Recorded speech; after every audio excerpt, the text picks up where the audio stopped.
না মানে তোমাদের প্রশ্ন তো থাকতেই পারে যে কালকে তো আরসিবি কাপ জিতেছে আর আমি এখানে কলকাতার জার্সি পরে কি করছি। আমার কিছু কথা বলার আছে। দেখো, বিরাট কোহলিকে কোন ইন্ডিয়ান না ভালোবাসে, ঠিক আছে, সবাই খুব ভালোবাসে বিরাট কোহলিকে। তো বিরাট কোহলি কালকে কাপ জিতেছে, আরসিবি কালকে কাপ জিতেছে, কোথাও না কোথাও সবাই খুব খুশি। কিন্তু এই আরসিবি যারা একদম কোর ফ্যান্স, তারা যে ধরনের সেলিব্রেশন করছে বা সেলিব্রেশনের নোংরামগুলো করছে গোটা দেশ জুড়ে, সেটা খুব খারাপ করছে। মানে আমি ওই জন্যই এই জার্সিটা পরে এসেছি।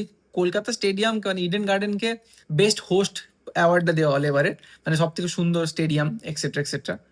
ভাই এখানকার ফ্যান্সরাও না, কলকাতা ফ্যান্সরা প্রাউডলি বলছি, কলকাতার ফ্যান্সরাও না অনেক ভালো, অনেক ভদ্র।